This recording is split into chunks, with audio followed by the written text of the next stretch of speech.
آج کے پروگرام شب صحرا میں ریڈیو کی دنیا کے حوالے سے ہمارے مہمان ریڈیو پاکستان بہاولپور کی معروف آواز، بزرگ شخصیت، سینئر براڈ کاسٹر میاں عبدالرحمان اخسر صاحب ہیں۔ میاں صاحب، میں بے حد احترام کے ساتھ آپ کو خوش آمدید کہتا ہوں اور شکریہ ادا کرتا ہوں کہ آج آپ میری دعوت پہ شب صحرا میں ہمارے مہمان بنے۔ جناب، ممنون احسان تو مجھے ہونا چاہیے کہ آپ نے مجھے یہ عزت بخشی۔ یقینی طور پہ ریڈیو پاکستان کے سامعین کے لیے آپ کی آواز جانی پہچانی ہے، اور بہت سے سننے والوں کا یہ اصرار تھا کہ میاں صاحب کا بھی کبھی انٹرویو ہو، ان کی باتیں بھی کبھی سنیں، ان کی ذاتی پسند ناپسند کے حوالے سے بھی، ذاتی مصروفیات کے حوالے سے بھی۔ تو آج کی نشست میں کچھ باتیں ریڈیو کی دنیا کے حوالے سے ہوں گی میاں صاحب، اور کچھ باتیں آپ کے ذاتی حال احوال کے بارے میں بھی۔ بسم اللہ۔ پہلی بات یہ کرتے ہیں کہ ریڈیو پاکستان بہاولپور کے سامعین کو یہ آواز پہلی مرتبہ کب سننے کو ملی، اور یہ کہ پہلی مرتبہ جب آپ ریڈیو مائکروفون کے سامنے آئے تو پہلے دن کے کچھ احوال اگر میں پوچھوں تو آپ کیا فرمائیں گے؟ بالکل، بڑی خوشی سے جناب پوچھیں۔ میں یہ عرض کروں گا، ریڈیو بہاولپور جب سے بنا ہے اسی دن سے میں خدمت انجام دے رہا ہوں، یعنی 18 اگست 1975 جی۔ یہ تو مستقل ٹرانسمیشن شروع ہوئی تھی، پہل آزمائشی ٹرانسمیشن شروع ہوئی تھی 1 جولائی سن 75 سے، جی۔ تو اس دن سے میں اور نصر اللہ خان ناصر صاحب پنل خان کے نام سے اور میں میاں کے نام سے پہلے دن پروگرام جمہور دی آواز میں ہم حاضر ہوئے تھے، اور اس دن بڑا ایک عجیب سماں تھا۔ مائک ایک آزمائش ہے، مائک کے سامنے بولنا اور پھر ایسا بولنا کہ دنیا اس سے کم از کم اور کچھ نہیں محظوظ نہ ہو تو اس سے متنفر نہ ہو۔ صحیح۔ تو پہلے دن ہمارا الحمدللہ بڑا اچھا پروگرام ہوا تھا۔ تو جب ہم پروگرام کر کے باہر نکلے، میں اور نصر اللہ خان ناصر صاحب، تو اس وقت کے اسٹیشن ڈائریکٹر اللہ انہیں سلامت رکھے، سجاد ترمذی صاحب، جی، وہ پورچ میں ٹھہرے ہوئے تھے اور بڑے خوش تھے۔ جب ہم باہر نکلے تو انہوں نے فرمایا کہ بھائی، آپ کے بارے میں مجھے بہت سے ٹیلی فون آئے ہیں، آپ لوگوں کی گفتگو بڑی کامیاب رہی۔ تو یہ ہمارے سننے والے بہن بھائیوں کا احسان ہے ہم پر، ہماری اسی دن سے حوصلہ افزائی فرماتے آ رہے ہیں۔ اس کے بعد پھر جمہور دی آواز پروگرام کے علاوہ بھی کچھ فیچرز، کوئی ڈراموں میں بھی آپ نے جی ہاں، بہت سے ڈرامے تھے جناب۔ موسیٰ بن نصیر تھا ایک ڈرامہ، بہت سے ڈرامے کیے۔ ایک فیچر ہم نے سرائکی میں کیا تھا، سیانے خاں۔ جی، سیانے خاں اس کو سرائکی میں کہتے ہیں۔ تو وہ بڑا پاپولر ہوا، مشہور ہوا اور پسند کیا گیا۔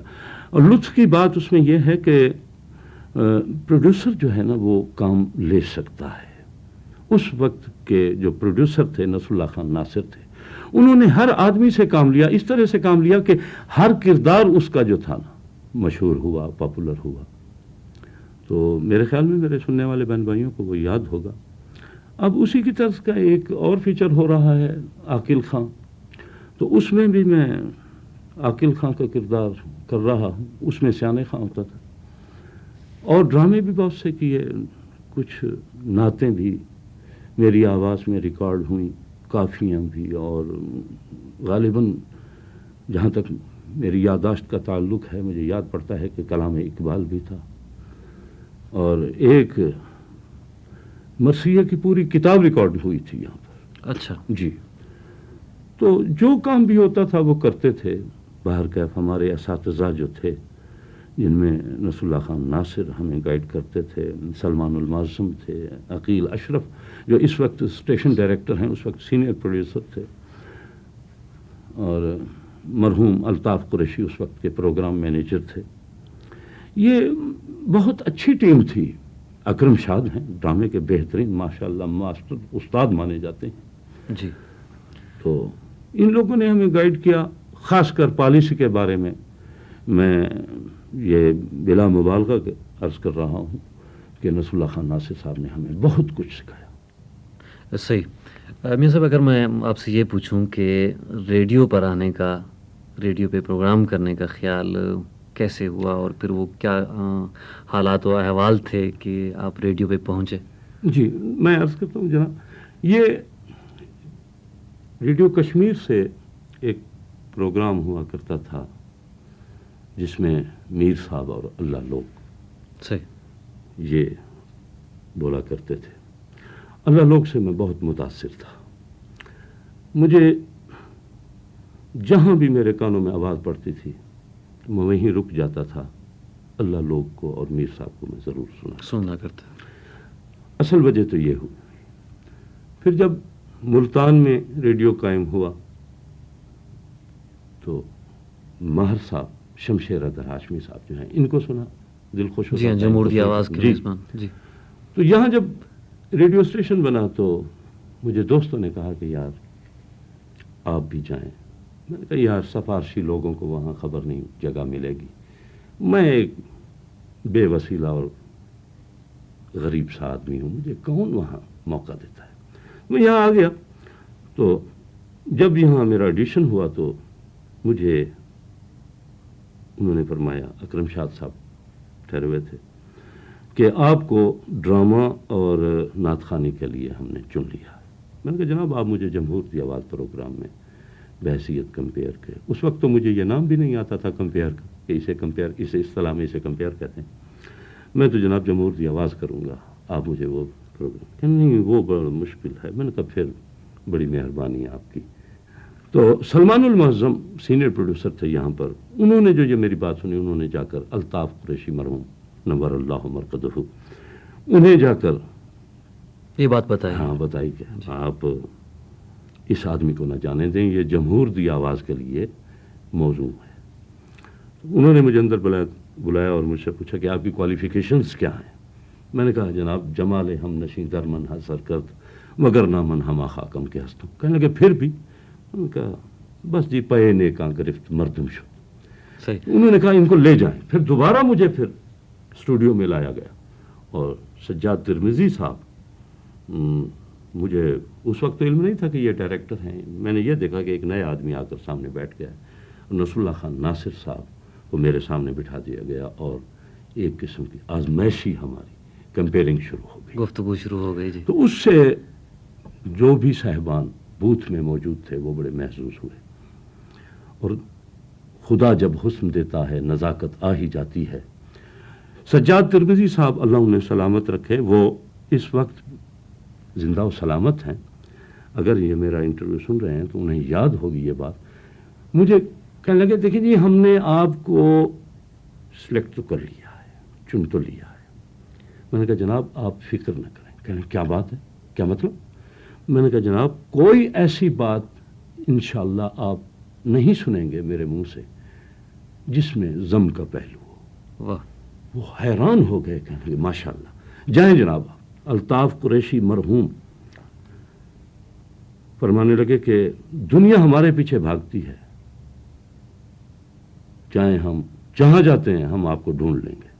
تو میں 8 دن نہ آیا ریڈیو پر۔ 8ویں دن ریڈیو کی گاڑی جناب میرے گھر پہ موجود تھی اور اعجاز شمسی صاحب مجھے بلا کر لائے کہ جناب چلیں آپ کو بلا رہے ہیں۔ اور جمہور دی آواز میں کمپیئرنگ کرتے ہوئے، سنتے ہوئے یقینی طور پہ ہم یہ محسوس کرتے ہیں کہ ان کا یہ فیصلہ بہت ہی درست تھا۔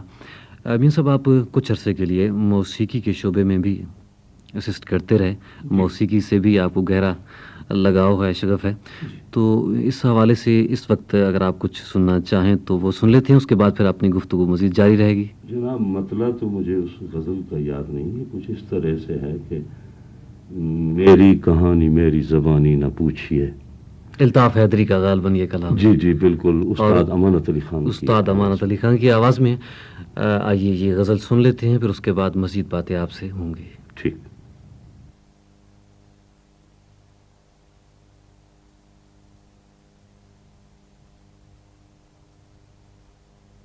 میاں صاحب یہ فرمائیے کہ آپ کی پسند پہ ہم نے یہ غزل سن لی، بہت اچھی خوبصورت آواز میں خوبصورت شاعری تھی، شاعری سے بھی آپ کو گہرا شغف ہے اور آپ ماشاءاللہ بہت اچھے شاعر بھی ہیں۔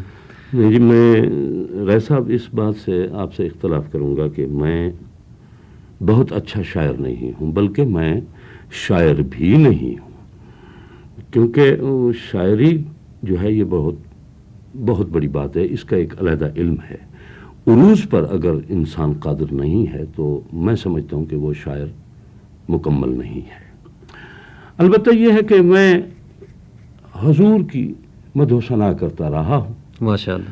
کچھ نعتیں میں نے کہی ہیں، الفاظوں پر اللہ تبارک تعالی نگاہ نہ فرمائیں اور میرے مدعا پر نگاہ فرماتے ہوئے کرم نوازی کر دیں تو حضور کے صدقے میں میری بخشش کا سامان ہو جائے گا۔ سبحان اللہ۔ نعت کے چند اشعار جو ہیں میں بسم پیش اللہ کرتا ہوں۔ بسم اللہ۔ نمود صبح گوہر گل کلی کلی یہ چمن، یہ ایک ادا ہے محمد کے مسکرانے کی، اور درود پڑھتی ہوں شاید رسول پاک پہ، یہ کسے خبر ہے یہ چڑیوں کے چہچہانے کی۔ واہ واہ، سبحان اللہ۔ ملا ہے مدح سرائی کا یہ شرف اخضر، وگرنہ بات نہ سنتا کوئی دیوانے کی۔ سبحان اللہ۔ اکثر آپ کا تخلص ہے، اور اس حوالے سے ایک اور تخلص مختلف جمہوریتی آواز میں تو آپ میاں صاحب کے نام سے جی، بچپن میں مجھے ابن کے نام سے بہاولپور کے لوگ جانتے ہیں۔